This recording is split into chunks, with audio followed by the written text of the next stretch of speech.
Hello, everyone, and welcome to the Jam Yearbook. I'm Jim. And I am Matt. Unfortunately, you have to put up with me again. Welcome to October, Rocktober, Shocktober, whatever you want to call it. Turn on your local classic radio station. I'm sure they'll tell you what to call it. And hey, it was a shock because we had a decent lineup of albums to look at this month, and I felt like that was been lacking the last couple. Yeah, it was a better choice. My pick for the month was pretty definitive once I looked at what was out there. We'll get to that later. But I mean, there was a Smashing Pumpkins album, and you messaged me once we started talking about doing the show if I was gonna pick Space Hog because I was a big fan of that album, Yeah, Resident Alien back in the day. And they're a decent load of classic artists. We had Springsteen, The Who, and Green Day. yeah, NXS, Talking Heads, Oh yeah, yeah, U2, yeah. Prince. But it's probably better if we skip some of those albums. We don't always have nice things to say, especially about you No. two. Talking Heads, I don't think we've ever had a disparaging word for. This is an early Prince album. Yeah. That rocks it. I love it. Well, it doesn't really rock. It's not really a rock album, It's but not yeah, a rock album. yeah, It's it's great. yeah, NXS is usually a fun listen too. yeah. I do think we were surprised at the results of the audience poll, and we're probably not going to have nice things to say about everything that they picked, especially you, Matt. Sorry. Yeah. But we can have some disagreements and enjoy that back and forth because it makes the show more fun, and that's what we're here to do. And before we go into the outcome of the poll, just know you can join in the fun too. Search the Jam Yearbook on Facebook. Pick the private group because Mhm. we're not very good at this. Jim's probably better at it than I am about keeping the public group up to date. That's an us problem. So just send a request. It's a really easy question to answer, and you can have a say in what we talk about. Yeah, and we don't normally do this because we don't want to be annoying. And I think sometimes we save it for the end of the show. But help us get out there in front of people, maybe and hit the like button on this episode. It's down there somewhere, wherever. Subscribe. Yeah, it It's just usually would down mean, here somewhere. yeah, Yeah. somewhere. Yeah, I'm not going down there. Hey, Just give us some help. We're two old farts here, sitting here talking about music, and we enjoy it, but we're going to go 25 years back and start with how we do all of the album anniversary episodes because it's what 2025. So we're going back to 2000 and we're going to start with the album that made the poll, Radiohead's Kid A. Yeah, go ahead. Yeah. 25 years later, is it taking us this long to wrap our heads around this album? To be honest with you, Matt, I was really surprised to see how many votes that it got in the poll. But what's cool is that it came from a very diverse group of people. I Mhm. think the people who voted this album in to the show, I wouldn't find, I think, the eight of these people sitting in a room together, hanging out. But it just goes to show that sometimes an album can hit people in their different path of life. It certainly took me this long to come to grips with it. I tapped halfway through what was the one before this? Okay, Computer. Yeah, yeah, I yeah. just heard too much of it. I'm like, "Oh my God, I can't take Radiohead anymore. This is too much." They were really smart to take this left turn, incorporating more electronic elements and they really leaned into creating this really lush, full atmosphere. It's minimalist, but Hmm. there's really a lot of stuff going on if you deep listen and pick everything apart. But this album had a really cohesive atmosphere throughout the whole thing. Okay, Computer's a massive success. And how many times have we seen follow-ups to these massive successes just try to duplicate what they did previously? And Hmm. everybody at first is like, whoa. And then it's like, oh, come on, can't you Yeah. do something different? It's like you always want more of what you got until you get it. And then you're like, oh, maybe I didn't want that. Maybe I just need to love what we had and let the band move on. Hmm. That quick payoff doesn't always work. It, the it was brave to make that change and it paid off. Judging by the widespread group of people that voted for an album that's unconventional at the time, so 2000, I just wasn't ready to receive this, even beyond being Radiohead fatigued. But now this is a deep listen album that I'm Hmm. discovering this month. I'm in a better headspace for it. I've slowed down my my thought process. I'm not as chaotic. Uh, they didn't even, correct me if I'm wrong. I don't think they had an official release of a single off Kid A. Optimistic got plenty of airplay, so I think I thought it was a release, but I believe I read that there was no official releases. And that is by far the most radio friendly song on this. You would Yep. expect a song like that to be Radiohead, but it doesn't betray what the album is going to be going Mhm. forward.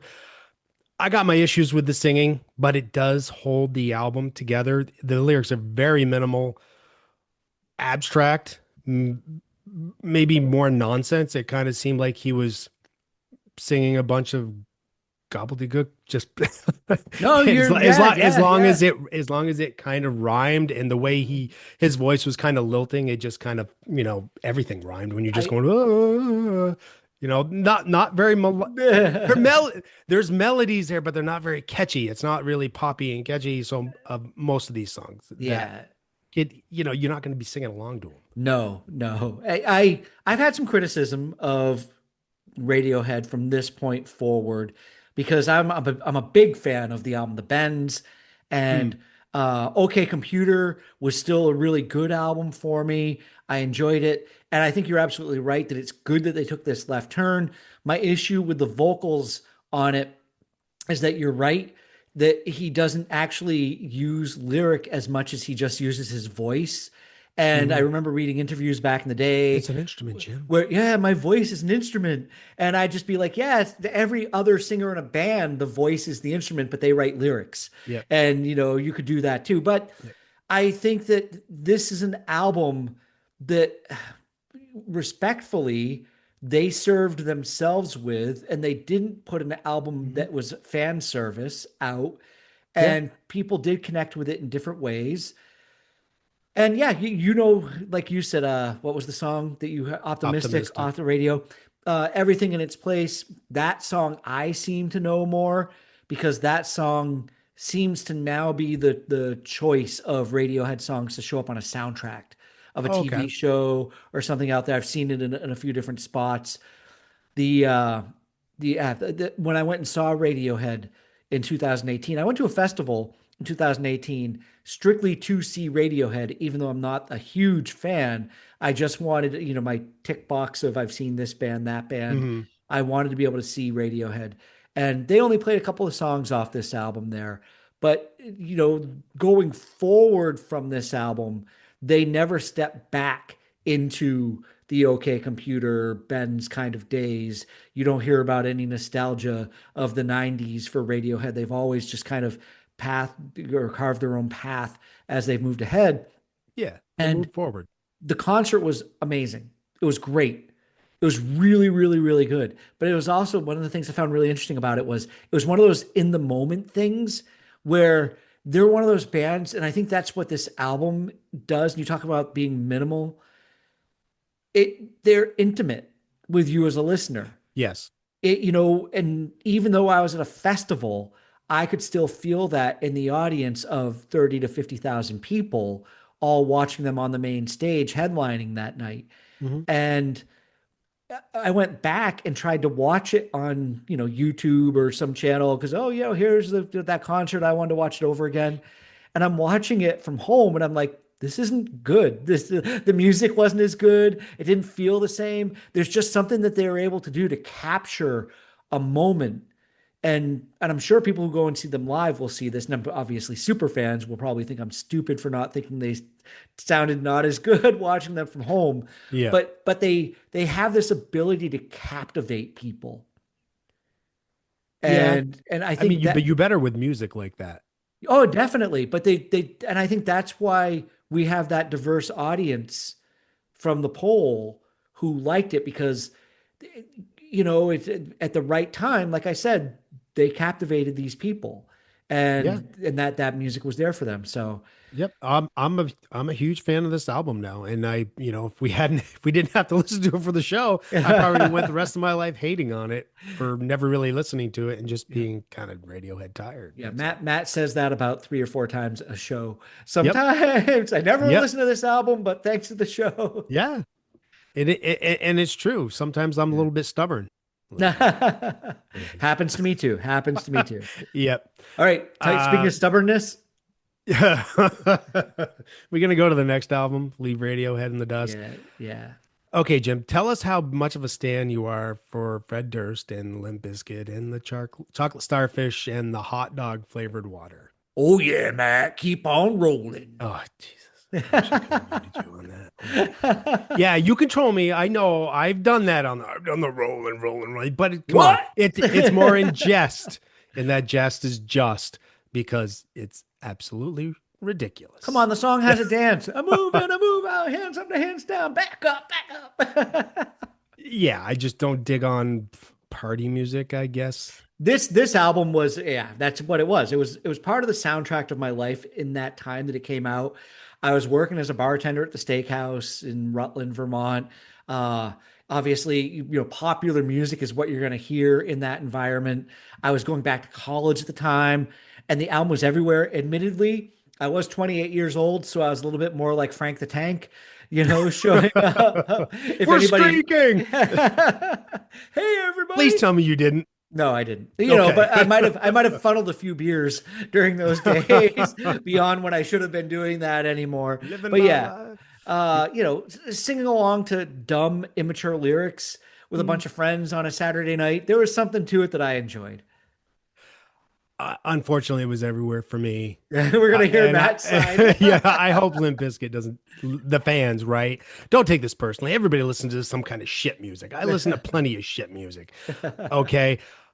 It just felt like a caricature, like a Steel Panther kind of, you know, act. The intro to this song, aptly named intro, because that's the smart thing to do, set up this douche fest superb. This is not whatever, this is reality. Okay. And Hot Dog didn't give me hope that my attitude towards this album was going to improve at all. At least Trent Reznor gets some royalties from a diss track aimed at him. Oh, I'm not does sure. he? Yeah, I would assume he Yeah. gets, I'm pretty Okay. sure he gets writing credit, so he's got to get royalties. Yeah. And he had to have given him permission to take those lyrics from Closer.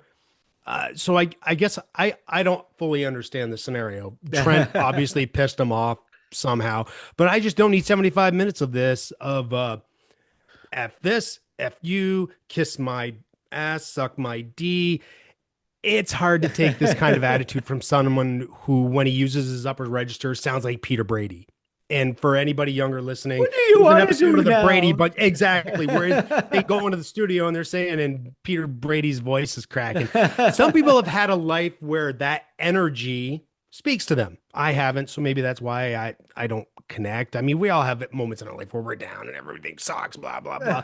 But my upbringing was stable and awesome. We all have music for times where we just want to tell the world to fuck off, right? Mhm. Limp Bizkit Limp Bizkit is the chocolate starfish of 2000s butt rock. uh, and right on the either side, you probably have Nickelback and Creed as the butt cheeks. Okay. And somewhere Yeah. underneath there, you got Puddle of Mud as the taint. The whole thing. Wait a minute, Keeping isn't that. isn't the taint the chocolate starfish? No, no, Jim. On your own time, Google safe search off. Go look what up. Go look up what a taint is. Yeah, I'm not going to do that. That's fine. And I don't need an answer to that. Probably, Yeah. probably some other people who are listening or watching the show don't need that answer either. This isn't a deep cut album for me. The hits are what I liked and what spoke to my inner juvenile self that existed back in the year 2000, much like the way Eminem did. Yeah. I've grown up and away from this music, but so did Eminem. His like songs back. When Yeah. you listen to the lyrics, he, I'm he sorry, ladies. You know I'm just playing. well, he grew up away from that.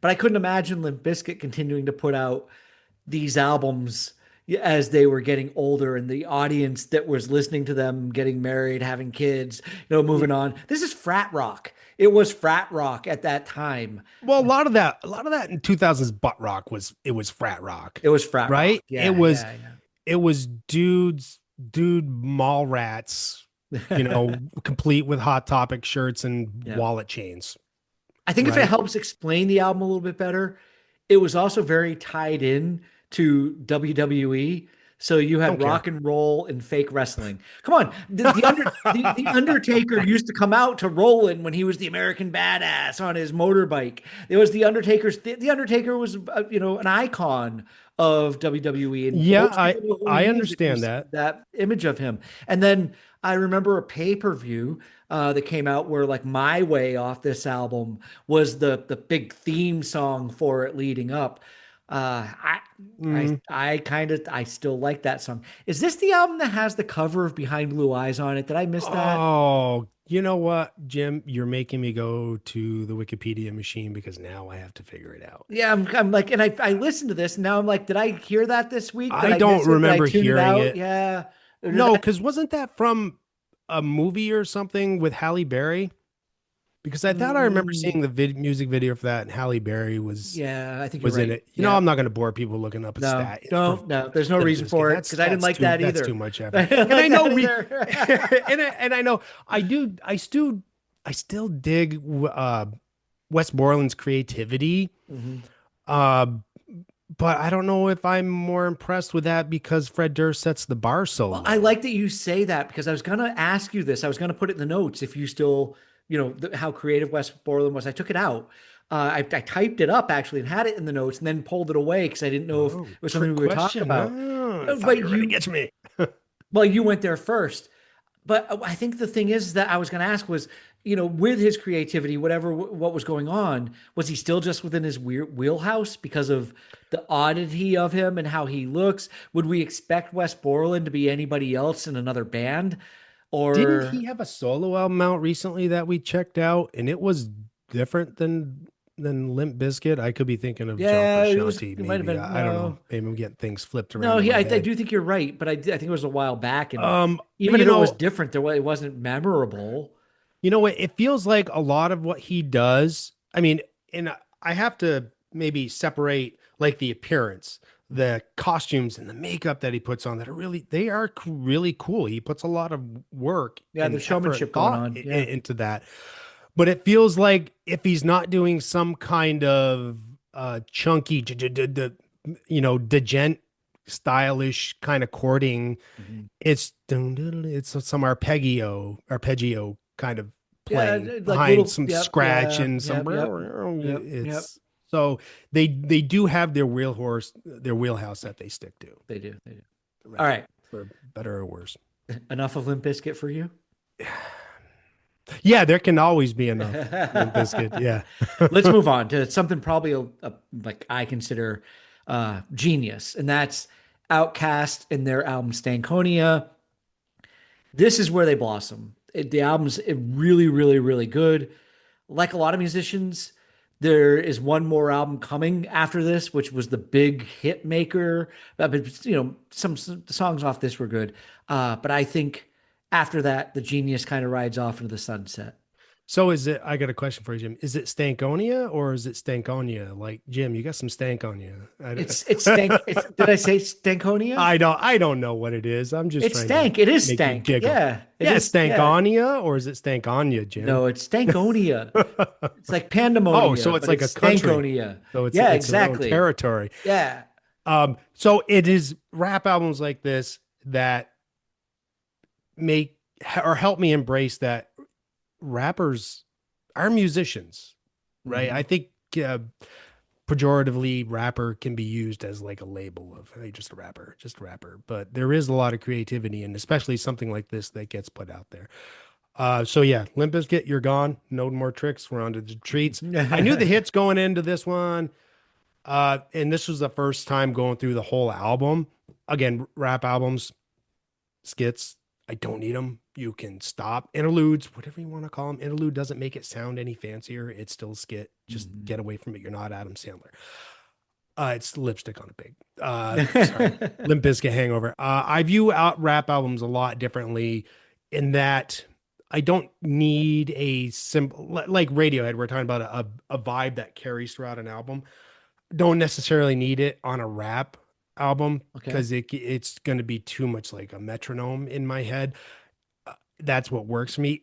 It's chaotic in that you don't know where they're going next. Ms. Jackson, strong impression on me, even after the first time I heard it. And it's kind of what I expect from an Outkast song, but there's so much more than that. Snapping and Trapping has some old school 808 beat and attitude on it. Spaghetti Junction, it's got a Mhm. nice jazz soul feel to it. It sounds like they worked a song to its completion and they cleansed the palate and went on to something I else. like that. I like that. I think a lot of rap groups have big differences between the members that make their sound unique, different vocal tones, Yes. things like that Mhm. with what they're doing. And Andre 3000 and Big Boy, they bring their talent from opposite sides of the page. And what comes to the middle is what I think really makes them elite at what they were doing in this time. A lot of people like to admire Andre 3000 because of his artsy fun side, and I definitely get that. I have no problem with it. But Big Boy can really spit rhymes like he's a Yeah, machine you can. gun. Yeah, Yeah. he's amazing. And Bombs Over Baghdad, that song is 155 beats per minute, but it has elements of gospel and guitar sounds and all of this stuff going on, and still managed to make itself a radio hit back in the day. Like it's a master class in hip hop. Such a good song, good Yeah, album. Yeah. yeah, it is. And they can take a heavy subject and put it over a fun sounding song so you Mhm. don't realize how deep they're going into Yeah, this is another example of when the music gets subject. taken advantage of for the wrong reasons. Because Yeah. during the Iraq War, all of a Mm, sudden this song was starting to get played by the United States military people out there who thought it was endorsing uh, blowing up Baghdad, and that's not what it was yeah. about at all. But I think sometimes when you get stuck with that kind of stigma as an artist, it makes that song a little more painful, Yes. to go back. But the album itself, yeah, they've got one more coming after this that was great, and then they're done. We don't hear from them Yeah, I again. don't even know if they put out anything after what Speaker Box or whatever it's called. Not as Outkast. They've Okay. toured, so they've gone on one tour together, maybe five Okay. within the last 10 years. Yeah. And then we got that flute album Yeah, from the flute Andre, album from Andre. which, yeah, I'm not going to say anything. No, we'll just move on. I think it's something that it's just going to have to come to me in its own time. Yeah, yeah. So we're done with Any 2000, Yeah, yeah. That three right? albums from 2000, I that's know not that's kind of big. happening. Yeah, that's not what I expected at all. 1995, nothing. Yeah, this is proof that Gwen Stefani has fatigued herself out and how people look back at music because no I hope doubt, that's what it means. no doubt Tragic Kingdom that was a huge album in its Yeah, it time. was. And we have a lot of women in our poll that vote for albums, and I thought this was definitely going to get in there, but it didn't. And I was surprised it didn't make the show. Yeah, celebrity fatigue's a real thing. Or, I haven't listened to the album in a while. Maybe it just hasn't aged well. Yeah, that could I, be it too. I don't know. Yep. So on to 1990, and there was nothing good here. So I mean, some good music, but there Yeah. wasn't anything we thought we could put on the poll. Shout out to Mark, bro, love you. You tried to slip and try to call Quest, but Yeah.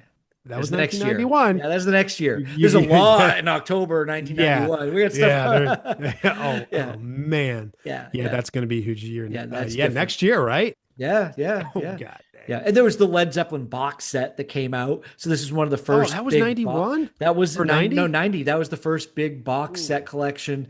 But it was a glamified Wow. greatest hits collection. It came with the pages and things to look through and things like Yeah, that. but it came at a great time to reintroduce more of the songs that radio doesn't play, I agree. But right? All of a sudden, there was a big pickup on Kashmir, yeah, yeah, yeah. right? Yep. But at the same time, it was what I think for the cassettes, it was $65 in 1990, which Well, was what are you going to do? Go out and buy the whole catalog of Led Zeppelin and spend more than that? You might as well just go oh, get the I get box it. I set. get it. I get it. I get it. I get it. All Okay. right. All right. Busting 1985. balls here. 1985. Let's go back 5 more years. Big artists releasing albums. ZZ Top, what do we got? Afterburner.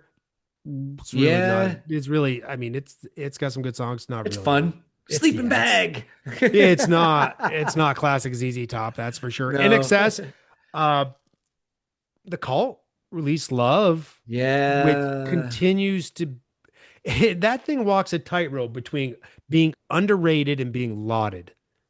It's like Yeah. you hear great things about that album, like people are trying to be convinced that they should really listen to this album because it's awesome, and they should. It's really awesome, but people just don't want to give in and listen to And it. they don't, and it's not, yeah, and you're exactly right. Yeah. But now we're gonna go to 1980, and we are going to deliver an album that the audience voted for that is right in the fabric of your makeup of music. If Yeah. there's anything out there that's like what makes up Matt as a person, as a musician, it's yeah, Yeah, this. Motorhead, Ace of Spades. Yeah. So happy this made the poll because if it didn't make the poll, it was going to be my pick. So Yeah, you were I going to thought hear about so. I it. messaged you. I was like, Matt, you picking Ace of Spades? And you're like, Yeah, yeah, but it doesn't make the poll, but it made it, definitely. yeah. But this is all I knew of Motorhead for quite some time because it didn't fit in with Molly Crew and Cinderella and Poison that came afterward. And you only got so much paper route money, And when you're living in northern Vermont, you got one music store that you might find this album and nothing more Yeah, Motorhead. yeah, So you you're don't have, you're not really researching like they you wouldn't can have it at today. Ames. Yeah. But then Napster and iTunes comes along, it's like Yeah. boom, doors are wide You open. find this stuff again. Yeah, and you especially get into the older albums and you realize that Ace of Spades is the defining album for their sound, especially Lemmy, Mhm. vocally and for his bass. This is an album where his classic tone, it's upfront, it's so awesome. He is my dream bass is a Rickenbacker because Yeah, of yeah, Lemmy. yeah, yeah. He just the way he makes that thing sound. And his voice was captured expertly. Hmm. His voice, it shouldn't be so appealing, but it's awesome. It's the delivery that he gives. The delivery, boy, I learned how to talk. And Delivered her, lady. deliver your here's your pizza, ma'am, and here's your Yes. pepperoni. And there is a 100% authenticity to what just not just Motorhead, but him in particular does. Title track, it's evergreen. I'll never get tired of it. I don't want to hear about Hmm. anybody getting tired of it. Ace of Spades, 10 to 10 for me. No skips. After all this time, its listenability has not wavered. 12 songs, not a problem when it clocks in under 40 minutes. That's Everybody how, needs to learn that lesson. Get to the point, get out. and this is a thought that I had. I'm by no means the right person to be on this show talking much about Motorhead at all because I never listened to this album and I've not listened well before we did the show this week, and I've not really been much on paying attention to Motorhead. I've always liked Lemmy and respected him. I mean, Matt, you and I are two guys that play bass guitar and sing. So, having that frontman ability to go out and lead while you're Mm. still, pedaling your bass and getting all Being a of that badass. right. He doesn't pedal, man. That he's a beast. He's a beast. He is, yeah. But I was thinking about it, listening to it this week, and I couldn't help but be struck by the fact that it felt like a punk album to me as much as Mm. anything else. And I wanted to ask you, is like, are Motorhead, should they have been put in the punk category than the metal, or where do you think that lies? That's a good conversation. The first time I heard of Ace of Spades, they were definitely metal to me. Hmm. Lemmy thought of them as just rock and roll, nothing else. So I'll defer to him. They didn't look like a punk band. They look like bikers. I don't associate bikers with punk music. And but the more you listen to them, you pick out the punk elements, especially if you hit on the first couple albums. Hmm. And Lemmy also doesn't sound, aside from looking, like a typical punk singer.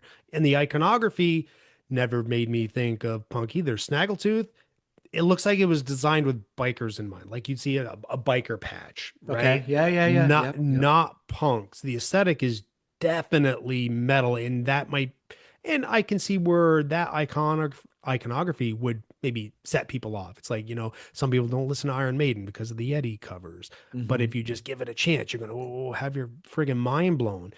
And this is where going back to those beginnings, Motorhead makes more sense. The first two albums, Motorhead, On Parole, they have a very late 70s punk appeal. You'll pick out that the newer albums, you'll pick it out in the newer albums going forward. The next two before Ace of Spades, they're more of like a heavier, thin Lizzy, more Okay. aggressive. Yeah, yeah. And the guitar solos are always more rock than punk, but there is an aggression and speed that it has in relation to punk. They're definitely a bridge band between punk metal, more metal punk than punk metal. More metal punk than punk metal. I like that. Thank you. Yeah, That's a good way to right. If the explain it. if the first descriptor is going to be the one you mainly lean Uh-huh. on, right? Yeah, they're more metal punk. Okay, so let's To me, go. fight me, Sandy. I don't know what you're. Yeah, I don't know what you think. yeah, and I, like I said, I can't talk about this. I'm no expert at all in this, but let's Just know go. Motorhead's awesome. Let's go to the next guy in the next album. That got voted on from the poll that probably would get beaten up by By a the Wookiee. metal no, the metal punk metals. Did you say a Wookiee? Well, yeah, he married Princess Leia. Oh, well, yeah. I'm sorry. I was musically when I hear Wookiee, I think a guy who is sleeping on your couch that was at a Fish concert the night before. So, Smelling your house up like patchouli or something, eating all your yeah, Doritos. you wish patchouli probably. The next album, yeah, he did marry Princess Leia. Paul Simon, and the album was still crazy after all these years. Voted in from 1995. So there was a time when I thought that I loved everything Paul Simon. Hmm. And the older I got, and the more that I learned about him as a person, the less I kind of cared about his music. There's something that turned me off to being as open to that. 50 Ways to Leave a Lover, still think this is a great song. The chord progression is iconic to songwriters, and it deserves to be. It's just a great intro, and then when he goes back into it again, it's great. But speaking of intro, Steve Gadd's drum opening intro, Hmm. there are drummers, in all walks of life, no matter what kind of music they play, that learn how to play the intro to this song. Tony Levin, he's playing bass on a lot of this album. I didn't know that. Yeah, and I like Tony Levin. Obviously two bass guys. Nobody else out there might not know who Oh, he is, wow. but you're talking King Crimson and Yeah. and Peter Gabriel. That's who he's spent most of his career with. Okay. But for me, the album was a snooze fest. It just there's I don't know if it was in the wrong space and time that I was listening to it. I just found it boring. I did enjoy hearing "Have a Good Time," but the funny Hmm. thing is it's been so long. I mean, we're talking decades since I've listened to the album completely, other than probably 50 Ways to Leave a Lover. And "Have a Good Time" came on, and I've got to be slightly embarrassed as somebody who walks around being like, I know stuff about music. And I did not know this was a Paul Simon song. I've always liked it. It doesn't sound like Paul Simon to me at all. Even going back and when it came on this week, I was like, what? Wait a minute. This doesn't belong on this album because I never associated it to him. Yeah. But Yep. yeah, it was good. Yeah, the album, it's kind of like background music to me if you need to take a Y- nap or yeah, or, Yeah. a song or soundtrack or something. I don't know. Yeah. I think I came to this realization with Hall and Oates a couple episodes ago, where maybe Paul Simon's the same thing, where maybe I just need the hits outside of a couple albums, right? And honestly, though, I kind of need a break from those hits. Just from hearing them so much. Still crazy. 50 Ways, they're classics. I don't want to hate on them because there was a time they meant a lot to me, and lyrically, still crazy can hit pretty hard. Mhm. Um, I was surprised our reactions synced up. I thought you were going to be Mr. Oh, this is beautiful and blah, blah, blah. I was trying to get some work done outside the house. I was staining the house, and I'm listening to all the albums that were going to be covered. And my pace, especially with Motorhead, my pace is like, holy crap, I'm really going fast. And then Paul Simon comes on. It's like, why is it taking so long, Matt? Like I'm falling asleep out here. Uh, you think it might make me more careful and reflective of what I was doing, but it was just hypnotizing me. You know what? And I think Motorhead is the high wire act. Paul Simon is the safety net. And I Yeah. think the biggest thing that was bothering me was the safe singing. It's Oh, very very much matter so. of It's Yeah. very matter of fact. Hmm. There's passion in some of the lyrics, but the performance, you're not getting that same passion. You're just Yep. getting soft, high, lilting voice. Um, Most of these songs are forgettable, Hmm. right? And I couldn't, maybe it's because I couldn't find a good lead in for this album that would set it up better. But yeah, I 100% agree. It was boring, boring. Yeah, I think it made the poll because people think Paul Simon, and that's Yeah, it. and they're And not wrong. no, no, he's written some great songs, but Yeah, yeah, this is an era that I would not really dive into in his music. But that was the last poll album, right? it was, yeah. So we're going to talk about the All right. stuff that did inspire us, and Yay. yeah, it was you get first up this time. So your Oh, choice. It yay. was not People have Motorhead heard me because it talk made the about it. poll. So what is it gonna The be? Police, Zenyatta Mondatta. Of course it Their, is. of course, Yeah. their maturation album. Usually that's a strike in my book, but there's always exceptions. The band wasn't overly fond of it, uh, but I think it's because they had a rushed experience when they made it. Mhm. They came off a world tour. They recorded this immediately afterwards within 4 weeks. And then as soon as they finished it, they went out for another world tour Yep. immediately. Yep. Yep. Zenyatta grooves more than the previous two. There's not a song in here with the energy of the past songs like Peanuts or It's All Right for You, where they can kind of have more of a punk edge to them. Canary in a Coal Stuart, Mine's got some drive that's to it. that's bouncy though.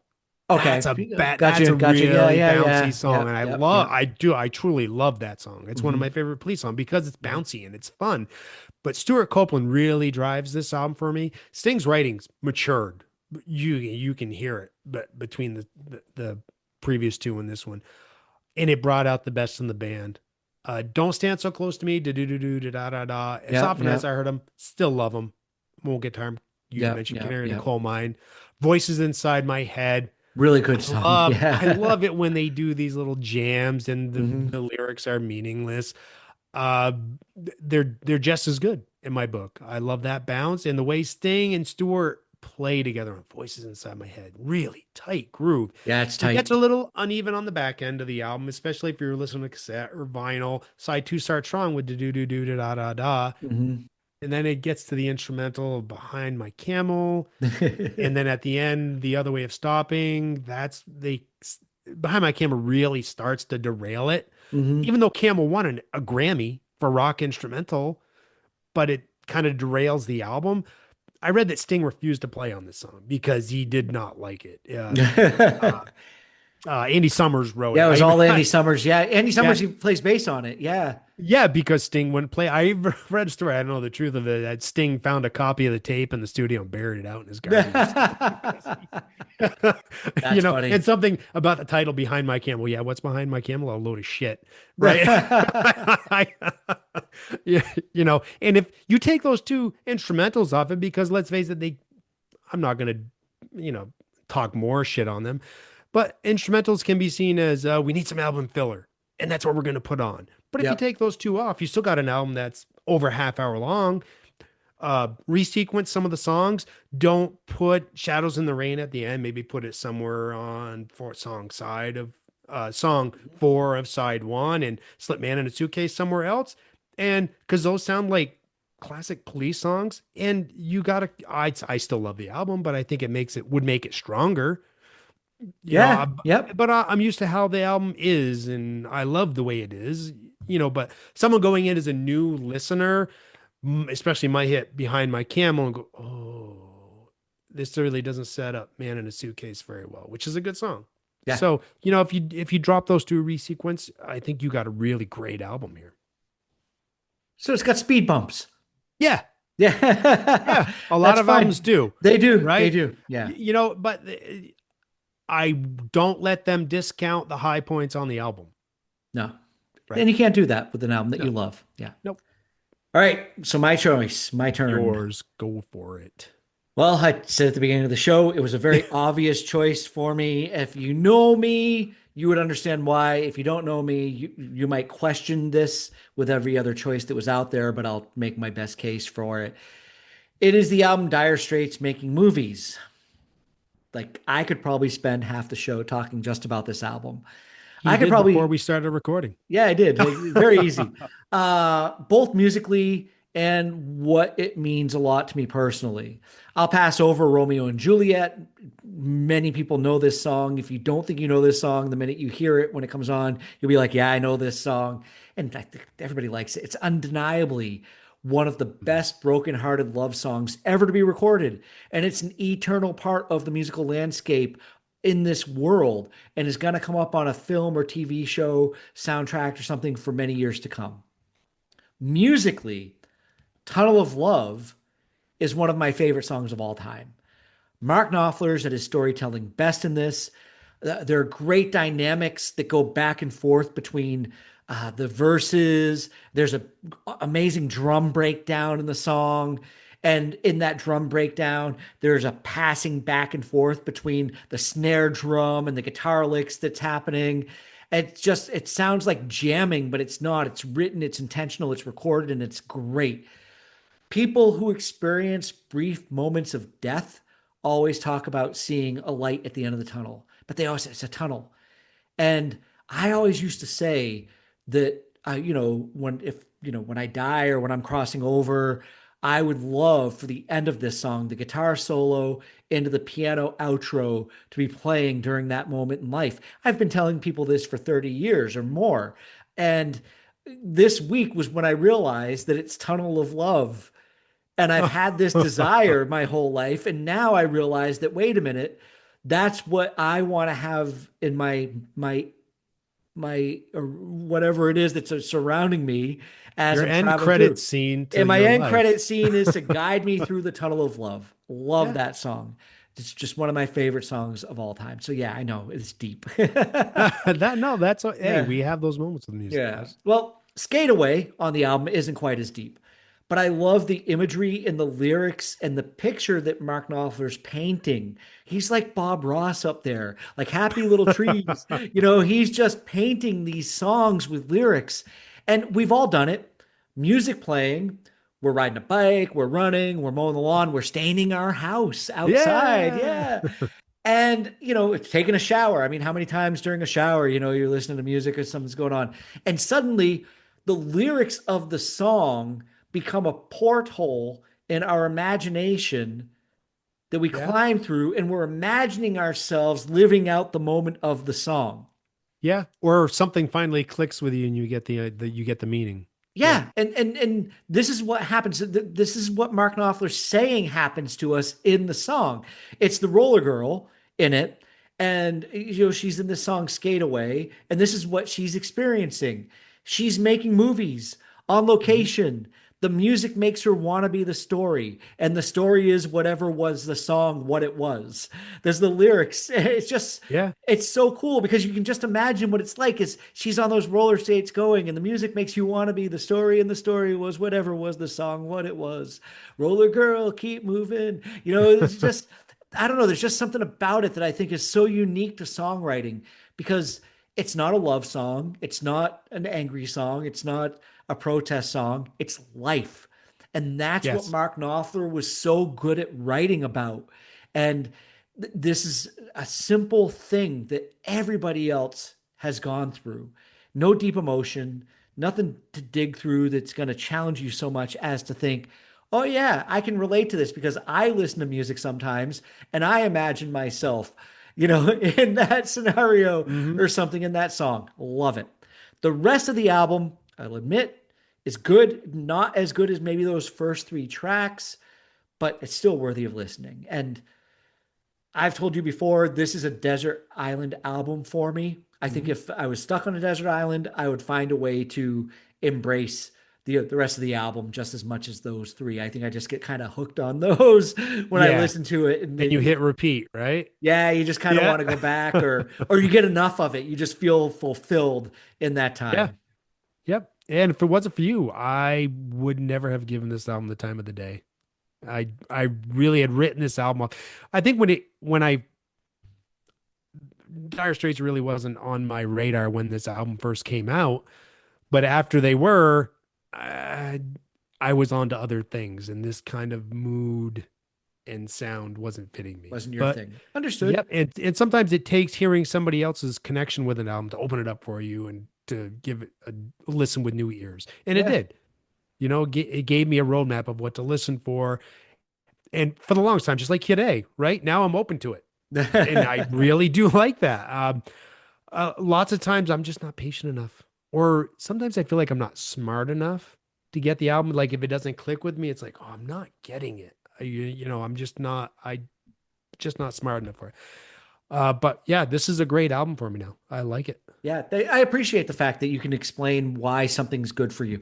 I mean, keep in mind, you have put me and Sandy as well through a whole lesson of why I should like metal, and Yeah. not having been there at one point in my life. And to hear those things and understanding why people appreciate music sometimes does make a difference when you go back and listen to it again because you can hear those things that the other person's appreciating and understand it. Matt, you've never been a guy that's been lyrically based. We've Mhm. we've talked about this. You're more music groove oriented, and I tend to be more the lyrical guy Mhm. between the two of us. But I think you also understand where I'm coming from when I talk about the storytelling that Mark Knopfler's Oh doing. yeah. And lyrics are something I've been working to embrace Mhm. or be patient enough to pick them out. Yeah, Right. and pick out the And lyrics that you like. That's what you need to yeah, do. Yeah. and a lot of times I think I've explained this before. Sometimes I sing all the time, but I'm Mhm. just parroting. I'm not like internalizing lyrics and deciphering them. And I'm getting better at doing that. And I think it helps because it opens up a new relation to a song. Yeah, yeah, it does. Maybe one that you didn't like before, but all of a sudden this lyric really hits something that you've lived through. Yeah, and strikes a So nerve, and yeah, yeah, and you it does. feel the lyric just as much as you feel the music that's going on. Yeah. So I'm being smarter. I'm trying to be smarter. I'm being smarter. Well, there we go. That There we go. is We're done our with October. October, yeah, anniversary episode. We'll move on to November next because I think that's the direction we're going to head in. And yeah, we'll see where we go after that because we're coming up on Christmas and we know that December sucks. So we're going to make some Yeah. decisions. We'll probably start to review the year of 2025 as we get to the December episode because that's normally what we do. Not a lot of new releases tend to come out after. We didn't do this at the start of the show. Behind you, I see Ace. We want to Yeah. say RIP to Ace Frehley. He Yep. was a magician for you. Yeah, he was. Yeah. As we're recording this, 2 days ago, Ace Frehley passed away. Mhm. Yeah. Ozzy, Ozzy's a legend. Mhm. This guy is no less a legend to a lot of people. Yeah, yeah, absolutely. So yeah, but as we move ahead, we will look forward to chatting with everybody or seeing you maybe on our Facebook page. Nobody Yeah. comes. Yeah, come on, just send us a request, join us. We'll see what happens. But we do appreciate the people who come on and give us a view on YouTube. And we are looking forward to creating a better show for you as we move ahead. Yep. Give us one of these. Hmm. Give us one of these. You can only do it once, Just but one. tell a Yeah, friend to sorry. I give them know. the other Yeah, one, that's and right. we'll be Yeah. happy. Hey, come on. Come on. I've got like 12 Gmail accounts out there. That's all you need to go on to YouTube. And just Whoa. well, hey, Wow. How many of those are not safe search, Jim? do Jeez. not search the history of no. Hey, You some of better them give me don't. you better give someone your passwords to Yeah, yeah. erase that. Some of them don't even have my real name. Like I'm just Yeah. like I think there's one on Rip Oh, to Wellington. sign up for your 12 free Yeah. cassettes or whatever. I'm Rip Wellington on one of them. I was like, Rick yeah, Wellington. I wanted a Fred Flintstone name. I wanted something from the Yeah. Flintstones. So I was like, I'm Rip Wellington for one of them. But Yeah. I anyway, know. I signed up one with the name Lou Stool. loose Say to those. See, you say Oh, that's great. And also where we need to end the show. yeah. Everybody, thank you for tuning into the Jam Yearbook. We really enjoy doing this for you every month. And yeah, that's now we're moving, towards almost our Yeah. fourth year of We're doing this following the show. calendar, folks. We are, we That's are, all we we're are. doing. We're living Yeah, our yep, lives. yes, we are.